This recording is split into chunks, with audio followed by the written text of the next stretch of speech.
Gusto kong pag-usapan natin ang isang bagay na itinuro ni Jesus. Gusto kong ipaliwanag kung bakit ang Favor Church ay isa sa mga pinaka-generous na simbahan sa buong mundo. Gusto kong bigyang linaw kung ano ang ibig sabihin ng mamuhay bilang isang Jesus person. Dito sa Favor Church, we are Jesus people. Binabasa natin ang buong Biblia na Christ-centered dahil kung ano ang hitsura ni Jesus, ganun din ang Diyos sapagkat si Christ ang exact image ng invisible God.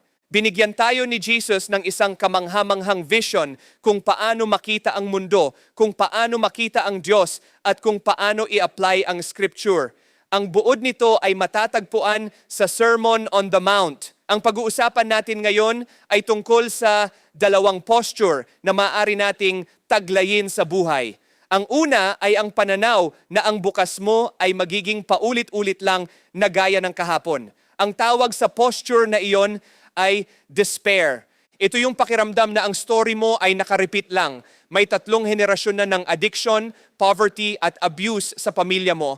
Kaya iniisip mo na magpapatuloy na lang ito. Ngunit sa Favor Church, naniniwala tayo at pinapatunayan natin na si Jesus Christ ay handang pumasok sa kahit anong broken story kung nasaan man ito upang baguhin ito at magbigay ng mas magandang narrative. Minsan, ang itinuturo sa atin ay parang iwasan mo lang magkasala. Ngunit gusto kong magpakita ng mas magandang vision kaysa sa simpleng sin abstinence o sin management lang. Bagaman, mas mabuti ngang huwag tayong makibahagi sa mga bagay na humahantong sa kamatayan, naniniwala akong may mas magandang paraan. Ang paksa natin ngayong gabi ay desire righteousness. Alam nyo, mas mahalaga kung paano natin iniisip ang kahulugan ng mga salita kaysa sa mismong salita lang. Noong bata pa ako sa Timog ng Amerika, ang itinurong kahulugan sa akin ng righteousness ay ang pag-iwas sa kasamaan. Ngunit naging masyadong simple ito na parang huwag manigarilyo, huwag uminom, at huwag manood ng masasamang pelikula.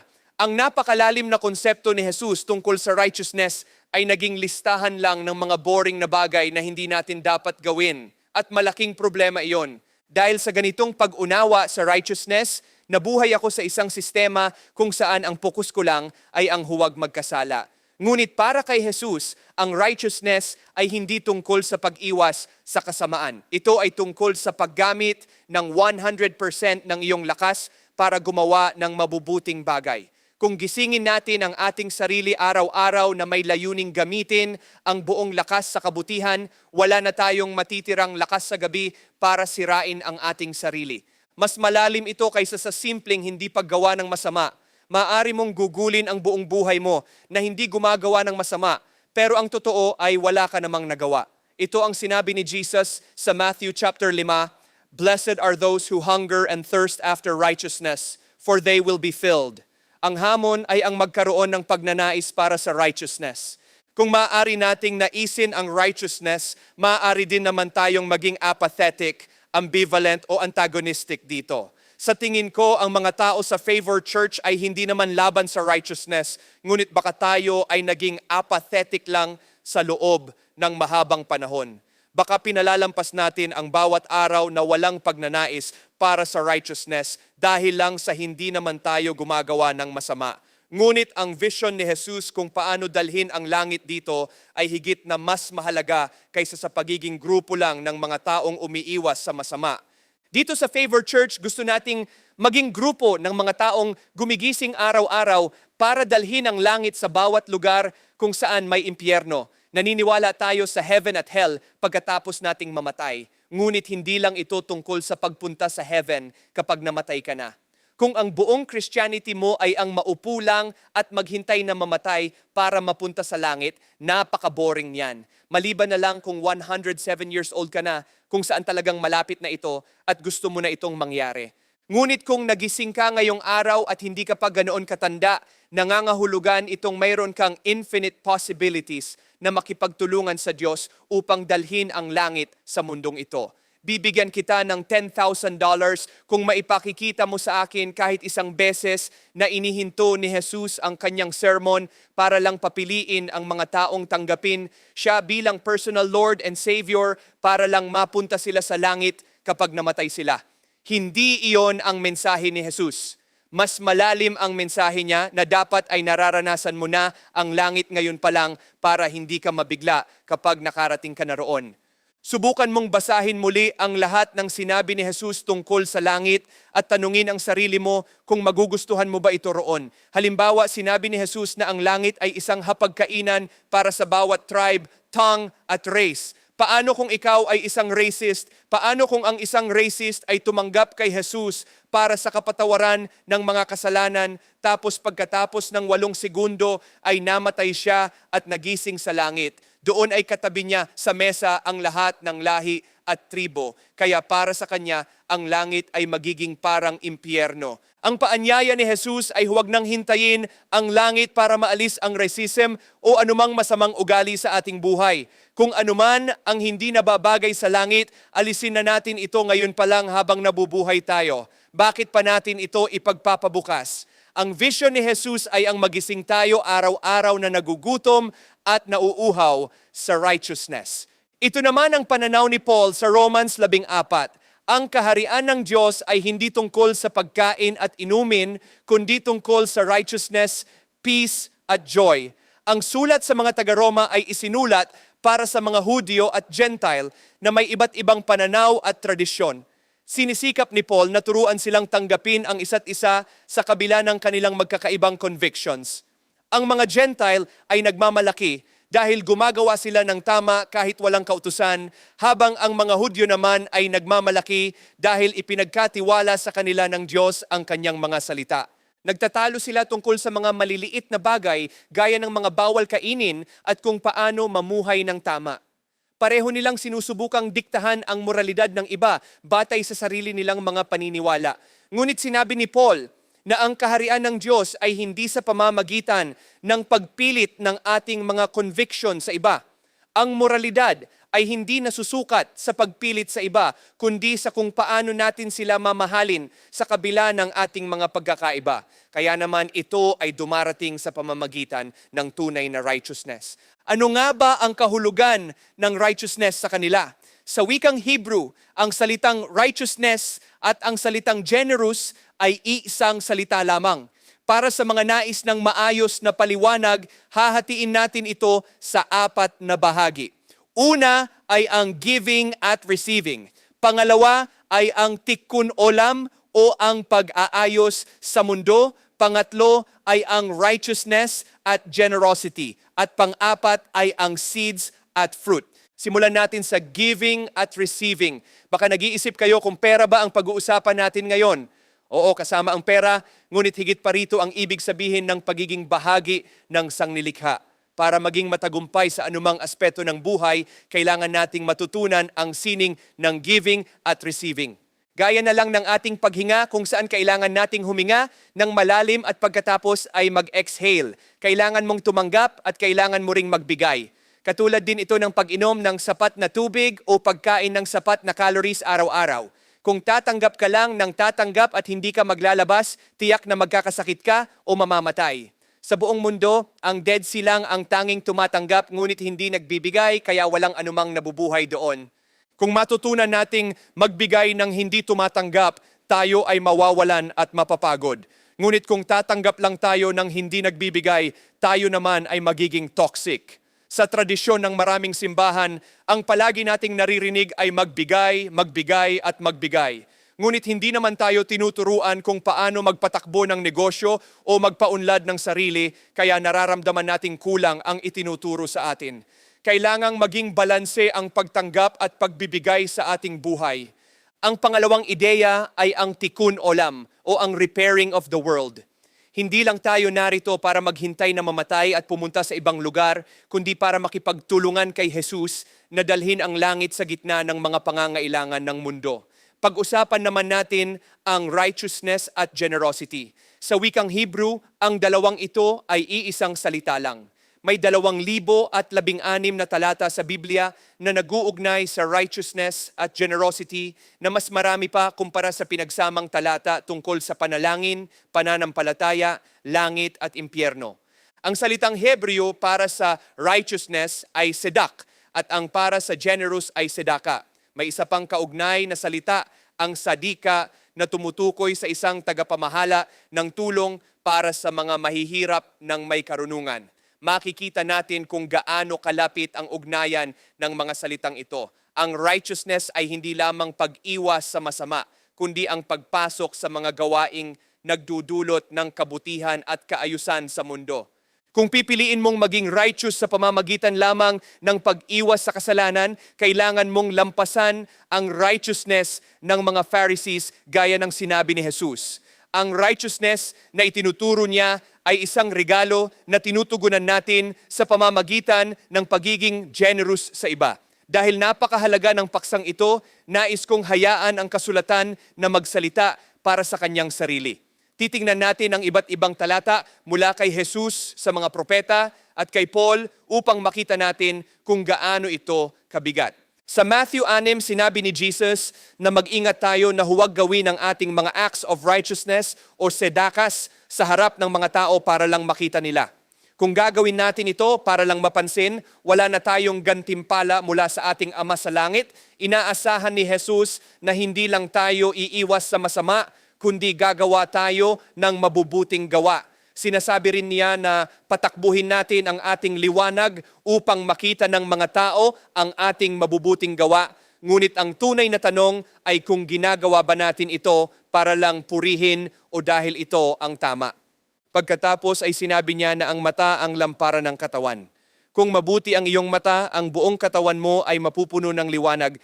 Ngunit kung masama ang iyong mata, mapupuno ito ng kadiliman. Sa sinaunang kulturang Hebrew, ang evil eye ay isang metaphor para sa pagiging maramot o greedy, habang ang good eye naman ay nangangahulugang ikaw ay generous. Kaya kung ang generosity na ipinapakita mo ay may masamang motibo, napakalaking kadiliman yan. Hindi mo maaaring paglingkuran ng sabay ang Diyos at ang mammon. Isa sa mga pangunahing paraan para dalhin ang langit dito ay ang magising araw-araw na may layuning gumawa ng kabutihan. Sa Psalm 37, sinasabi na hindi pa nakita ang righteous na pinabayaan o ang kanyang mga anak na nagmamalimos dahil siya ay palaging nagbibigay ng may generosity. Ang isang sedok na tao ay gumagawa ng sedaka na nangangahulugang ang buhay niya ay nakatutok sa pagtulong sa kapwa. Sa Jeremiah 22:16 naman sinasabi na ang pagtulong sa mahihirap at nangangailangan ang tunay na kahulugan ng pagkilala sa Diyos. Ito lang ang bahagi sa Biblia na tahasang nagbibigay kahulugan sa pagkilala sa Diyos sa ganitong paraan. Kapag nagbibigay tayo ng walang inaasahang kapalit, doon natin nararanasan ang puso ng Diyos. Ibinigay niya ang kanyang anak ng walang inaasahang kapalit mula sa mundo at ganun din dapat ang ating ginagawa. Sa Matthew 7, binalaan tayo ni Jesus na maraming magsasabing, Lord, Lord, ngunit sasabihin niya, hindi ko kayo kilala. Magpoprotesta sila na nagpalaya sila ng mga demonyo at gumawa ng mga himala sa kanyang pangalan, ngunit sasabihin niya na hindi niya sila kilala. Posible kasing magtago tayo sa likod ng ating mga espiritual na regalo o tungkulin upang takasan ang tawag na maging generous. Ang pinakamahalagang tanong ay ito, kilala mo ba talaga siya ayon sa kahulugan ng kasulatan? Sa Isaya, nagalit ang Diyos sa mga formal na serbisyo sa simbahan at panalangin ng mga taong may dungis ang mga kamay. Sinabihan niya silang huminto sa paggawa ng masama at matutong gumawa ng tama. Ngunit tungkol saan ba ang galit na ito? Ito ay tungkol sa kawalan ng katarungan at ang panawagan niya ay tulungan ang mga inaapi, ipagtanggol ang mga ulila at tulungan ang mga balo. Ang pangakong ang ating mga kasalanan ay magiging kasing puti ng niebe ay ibinigay sa konteksto ng generosity. Tingnan naman natin si John the Baptist. Siya ay kabilang sa mga baptizers na naniniwalang ang relihiyong nakapokus lamang sa forgiveness of sins nang walang pagbabago sa buhay ay makasasama sa mundo. Binalaan niya ang mga taong gustong magpabinyag at tinawag silang lahi ng mga ulupong. Sinabi niyang ang palakol ay nakahanda na sa ugat ng puno at ang bawat punong hindi nagbubunga ng mabuti ay puputulin at itatapon sa apoy. Nang tanungin siya ng mga tao kung ano ang dapat nilang gawin upang maligtas, hindi siya nagsalita tungkol sa mga karaniwang kasalanan, gaya ng adultery o pagsamba sa Diyos-Diyosan. Ang sagot ni John ay simple lang. Ang may dalawang damit ay dapat magbahagi sa walang damit at ang may pagkain ay ganun din ang gawin. Ang buong sermon na iyon ay tungkol sa mga taong madadamot na hindi pinapansin ang mga nangangailangan. Bago siya arestuhin, ibinahagi ni Jesus ang isa sa mga pinakamahalagang mensahe niya tungkol sa huling paghuhukom. Sinasabi roon na titipunin ng Son of Man ang lahat ng bansa at hahatiin ang mga tao gaya ng paghihiwalay ng pastol sa mga tupa at kambing. Ilalagay niya ang mga tupa sa kanyang kanan at ang mga kambing sa kaliwa. Ang mga nasa kanan ay kanyang pagpapalain hindi dahil sa mga doktrinang pinagtalunan nila, kundi dahil noong siya ay nagutom, binigyan nila siya ng pagkain, noong nauhaw ay binigyan ng inumin, at noong siya ay nabilanggo ay dinalaw nila. Magtatanong ang mga righteous kung kailan nila siya nakitang nagutom o nauhaw dahil hindi nila alam na siya pala iyon at hindi nila ito ginawa para lang magpasikat. Sasabihin ng hari na anuman ang ginawa nila sa pinakahamak sa kanyang mga kapatid ay ginawa nila sa kanya. Sa mga nasa kaliwa naman, sasabihin niyang lumayo sila dahil wala silang ginawa para sa kanya noong siya ay nangangailangan. Papanaw sila patungo sa everlasting punishment, ngunit ang mga righteous ay patungo sa everlasting life. Kung ang mismong taong namatay para sa atin ay nagsasabi kung ano ang mahalaga sa kanya, dapat lang na maging mahalaga rin ito sa atin. Huwag nating iwasan ang katotohanan ito dahil lang sa mga issue sa translation. Ang tanong ay ito, kung haharap ka ba kay Jesus ngayon, mapupunta ka ba sa kanan o sa kaliwa? Namumuhay ba tayo sa paraang nakikipagtulungan sa Kanya para baguhin ang mundong ito? Mayroon tayong tinatawag na zakut na tumutukoy sa mga mabubuting gawa at pagiging generous na napapansin ng Diyos na hindi ginawa dahil sa obligasyon kundi dahil sa sariling pagkukusa upang ipakita ang pag-ibig niya sa iba. Noong araw, bago pa nagkaroon ng Biblia para sa lahat, naitanong ng mga rabi kung paano makikilala ng tao ang Diyos. Ang sagot nila ay sa pamamagitan ng zakut. Dahil kapag gumawa ka ng mabuti sa isang taong walang kakayahang gumanti sa iyo, nararanasan mo ang puso ng Diyos. Nakikita natin ito sa buong Biblia gaya ng kwento ni Zacchaeus na nagpasyang ibigay ang kalahati ng kanyang kayamanan sa mga mahihirap at sinabi ni Jesus na dumating ang kaligtasan sa kanyang tahanan. Ganoon din sa Acts 10 kay Cornelius, isang Roman centurion na hindi pa nakakarinig tungkol kay Jesus, ngunit ginamit ang kanyang kapangyarihan para tulungan ang mga tao. Nang dumating si Peter sa kanyang bahay, sinabi nito na tinanggap ng Diyos ang kanyang mga panalangin at ang kanyang generosity sa mga mahihirap bilang isang handog sa kanya. Sa 2 Corinthians 9, sinabi rin ni Paul na ang nagbibigay sa mahihirap ay mananatili ang righteousness magpakailanman. Sinasabi na ang Diyos na nagbibigay ng seed sa maghahasik at pagkain sa nagugutom ay magpaparami rin ng inyong seed at magpapalago ng inyong righteousness upang kayo ay maging generous sa lahat ng bagay. Kung medyo nalilito kayo, heto ang buod ng lahat sa isang slide na ito. Ang pinakamasasayang tao ay ang mga nagtutuon ng their passion sa pagtulong sa pangangailangan ng iba. Kapag ang isang tao ay namumuhay ng may generosity, ipinapakita niya ang puso ng Diyos na ibalik ang lahat ng bagay sa kanyang pinakamabuting kalagayan. Sa pamamagitan nito, titiyakin ng Diyos na siya ay mapupuno sa kanyang katawan at espiritu. Sa madaling salita, ang taong nagigising araw-araw na nagnanais tumulong sa kapwa ay hindi kailanman pababayaan ng Diyos. Sila ay uunlad sa kanilang kaluluwa at maging sa kanilang pananalapi. Gusto kong tapusin ito sa ilang kaisipan tungkol sa seed at fruit. Noong una, nakakaramdam ako ng guilt kapag hindi ko na ibibigay ang lahat ng mayroon ako. Ngunit napagtanto ko na kung ibibigay mo ang lahat sa isang pagkakataon lang, hindi ka na magiging generous sa buong buhay mo. Mas maganda na iset up natin ang ating buhay para maging bukas ang ating palad habang buhay. Nakatulong sa akin ang metaphor ni Paul tungkol sa seed at fruit, kung saan ang seed ay para ihasik at ang fruit ay para kainin. Kung kakainin mo ang iyong seed, masisira mo ito. At kung itatanim mo naman ang iyong fruit, mabubulok lang ito. Heto ang panalangin ginagawa ko linggo-linggo. Lord, pagkalooban niyo po ako ng seed sa aking mga kamay at bigyan niyo ako ng discernment para malaman kung ano ang seed at kung ano ang fruit. Bigyan niyo po ako ng lakas ng loob na ihasik ang aking seed at ng biyaya na kainin ang fruit ng walang anumang guilt. May ikukwento akong totoong nangyari sa akin noong nasa Amerika ako para mangaral. Isang lalaki ang lumapit sa akin sa aking table at nag-abot ng sobre ng walang anumang nakasulat o bilin. Nang bumalik ako sa hotel at binuksan ko ito, laking gulat ko na may laman itong 10,000 dolyar. Nahirapan ako sa loob ko kung ito ba ay para sa aking sarili o para sa ministeryo.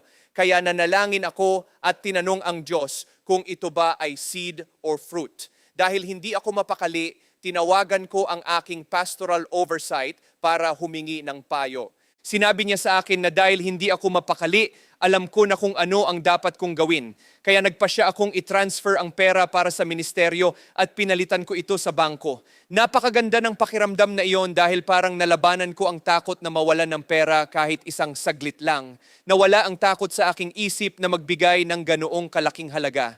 Nang sumunod na linggo, pumunta ako sa isang napakalayong bayan na may kaunting tao lamang. Hindi ako kailanman humihingi ng honorarium o nagtatakda ng minimum na bayad sa aking pangangaral dahil gusto ko lang makatulong. Isang lalaki na mukhang hillbilly ang lumapit sa akin at sinabing gusto niya akong biyayaan ng isang bagay na para sa aking personal na kasiyahan. Sinabi niyang hindi ako makakauwi sa pamamagitan ng eroplano, kundi kailangan kong magmaneho at doon niya ibinigay sa aking isang Cadillac Escalade. Hindi ako makapaniwala sa nangyari at nang sabihin ko ito sa lokal na pastor, sinabi niyang ang taong iyon ay nagmamay-ari ng buong bayan at may kayamanan na nagkakahalaga ng $60 million. Habang minamaneho ko ang Escalade papunta sa susunod na simbahan, nakita ako ng usher at sinabing mukhang napakaganda raw ng ministeryo ko ngayon. Hinayaan ko lang siya sa kanyang isipin nang hindi nagpapaliwanag. Kapag tapat tayo sa pagtatanim ng ating seed, bibigyan tayo ng Diyos ng biyaya na tamasahin ang fruit ng walang kasamang guilt. Ngayon, may ilang mga katanungan na gusto kong pag-isipan ninyo. Generous ka ba? Ang pagiging generous ay hindi nasusukat sa dami ng pera kundi sa postura ng puso. Kung ikaw ay mahirap, maaari ka pa ring maging pinaka-generous na tao sa silid na ito dahil ang tunay na wealth ay ang kawalan ng financial anxiety. Kung ikaw ay mayaman, ngunit natatakot ka pa ring mawalan araw-araw, hindi ka tunay na mayaman. Paano natin binibigyang kahulugan ang righteousness na kailangan nating baguhin? Saan natin pinalalampas ang pagkakataong gumawa ng mabuti dahil lang sa hindi naman tayo gumagawa ng masama? Tinatawag tayo ni Jesus sa isang bagay na higit na mas mataas kaysa riyan. Saan natin maaaring maranasan ang zakot ngayon? Kilala mo ba siya at kilala ka ba niya? Ang Favor Church ay puno ng mga oportunidad upang makatulong sa kapwa dahil gusto nating maging bahagi ng mabubuting gawa ng Diyos. May gaganaping conference ngayong linggo at hindi natin ito ginagawa para kumita ng pera kundi para maging blessing sa marami. Maraming misyon at outreach ang ginagawa ng ating simbahan para matugunan ang mga pangangailangan ng mundo. Ito ay isang paanyaya mula sa muling nabuhay na Christ na mamuhay sa tunay na prosperity na walang kasamang financial anxiety. Gusto kong ipanalangin kayo kung nararamdaman ninyong kinakausap kayo ng Holy Spirit. Sabihin ninyo ang inyong susunod na yes sa Kanya. Ipanalangin natin na bigyan tayo ng Panginoon ng isang generous spirit at palayain tayo sa takot na kulangin sa hinaharap. Baka naman narito ka ngayon at hindi mo pa naisusuko ang iyong buhay kay Jesus at nagtataka ka kung ano ang ibig sabihin ng maligtas o maborn again. Ang pinakasimpleng paraan ng pag-unawa rito ay ang pagkilala na ang bersyon ni Jesus para sa iyong buhay ay higit na mas mabuti kaysa sa kwentong ikaw mismo ang gumagawa. Ang pagsuko ng buhay kay Jesus ay hindi lang para mapatawad ang ating mga kasalanan. Bagaman maganda ang kapatawaran, ang gospel ay higit pa rito sapagkat pinalalaya tayo nito sa kapangyarihan ng kasalanan. Nais ng Diyos na baguhin ang ating kwento at magsulat ng isang mas magandang narrative tungkol dito. Kung nais mong isuko ang iyong buhay kay Jesus sa unang pagkakataon, o kahit sa pang-10 pagkakataon dahil parang hindi ito naging totoo sa iyo noon, itaas mo ang iyong kamay at ipapanalangin kita. Nakikita ko ang inyong mga kamay sa iba't ibang panig ng silid na ito. Salamat sa inyo. Ngayon, sabay-sabay nating ipapanalangin ito kung paano sumuko sa Kanya bilang tugon sa ating mga puso. Sabihin natin ng may kagalakan, Panginoong Jesus, salamat po sa pagdating at pagkamatay para sa akin. Naniniwala ako na ang iyong way para sa aking buhay ay mas mabuti kaysa sa aking nakaraan, kaya isinusuko ko ang aking buhay sa iyo ngayon. Tinatanggap ko ang iyong pag-ibig at turuan niyo po akong mamuhay para sa iyo. Kung ipinalangin mo iyon, naniniwala kaming may ginawa ang Diyos sa iyong puso na nag-uugnay sa iyo sa kanyang buhay na walang hanggan. Kung may mga katanungan ka pa tungkol kay Jesus, may mga kasama tayo sa kanan na handang tumulong sa iyo pagkatapos ng serbisyong ito. Maraming salamat, Favor Church, sa pagpapahintulot sa akin na maging bahagi ng inyong araw.